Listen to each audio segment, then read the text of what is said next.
Hi everybody! One of the things that I miss most about being in our classroom is being able to read the Magic Treehouse books to you guys.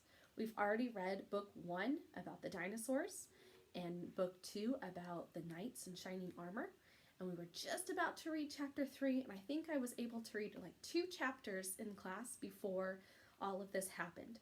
So I'm going to start over on our book number 3, Magic Treehouse, Mummies in the Morning by Mary Pope Osborne. And we're going to go ahead and get started. Chapter 1 is called Meow.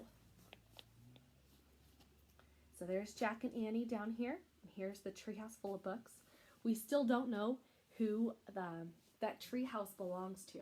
Most of us have not read ahead and don't know who that treehouse belongs to yet, but a few of us have, so keep that a secret. All right, chapter 1. It's still here, said Jack. It looks empty, said Annie.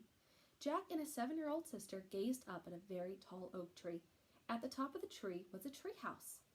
Late morning sunlight lit the woods. It was almost time for lunch. Shh, said Jack. What was that noise? What noise? I heard a noise, Jack said. He looked around. It sounded like someone coughing. I didn't hear anything, said Annie. Come on, let's go up. She grabbed onto the rope ladder and started climbing. Jack tiptoed over to a clump of bushes. He pushed aside a small branch.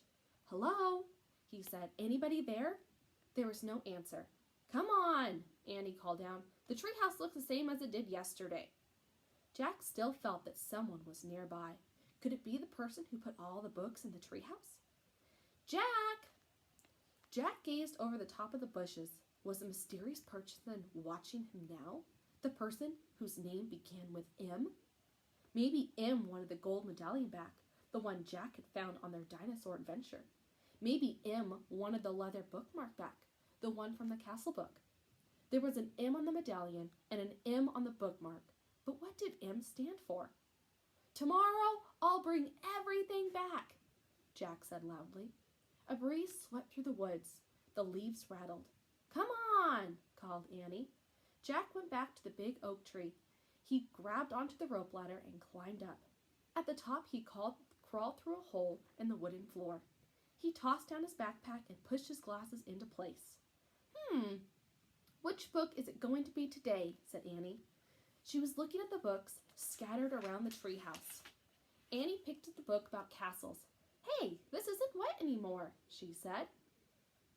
Let me see. Jack took the book from her. He was amazed. It looked fine. Yesterday, it had gotten soaked in a castle moat. The castle book had taken Jack and Annie back to the time of the knights. Jack silently thanked the mysterious knight who had rescued them. Watch out, warned Annie. She waved a dinosaur book in Jack's face. Put that away, said Jack. The day before yesterday, the dinosaur book had taken them to the time of the dinosaurs. Jack silently thanked the pterodactyl who had saved him from a Tyrannosaurus Rex. Annie put the dinosaur book back with the other books. Then she gasped. Wow, she whispered. Look at this. She held up a book about ancient Egypt. Jack caught his breath. He took the book from her. A green silk bookmark stuck out of it. Jack turned to the page with the bookmark. There was a picture of a pyramid.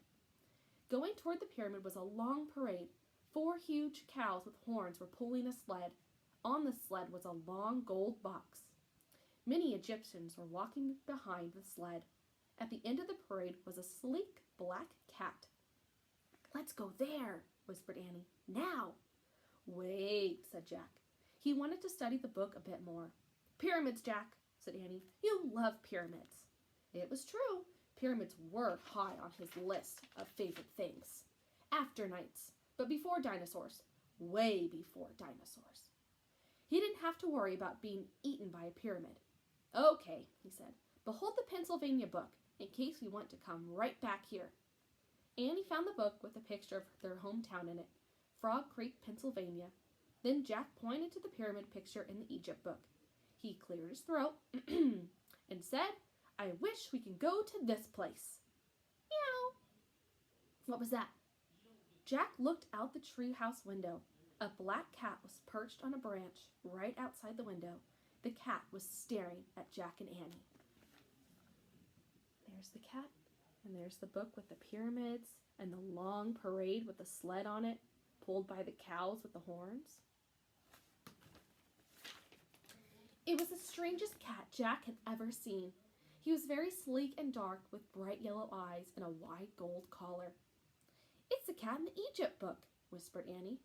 Just then the wind started to blow. The leaves began to shake. "Here we go," cried Annie. The wind whistled louder. The leaves shook harder. Jack closed his eyes as the treehouse started to spin. It spun faster and faster and faster. Suddenly, everything was still. Absolutely still. Not a sound. Not a whisper. Jack opened his eyes. Hot, bright sunlight nearly blinded him. Meow. And that's it. Now we're going to be going on to chapter 2. Oh man, mummies. Hopefully you guys enjoyed this video, and tune in for the next chapter. Bye.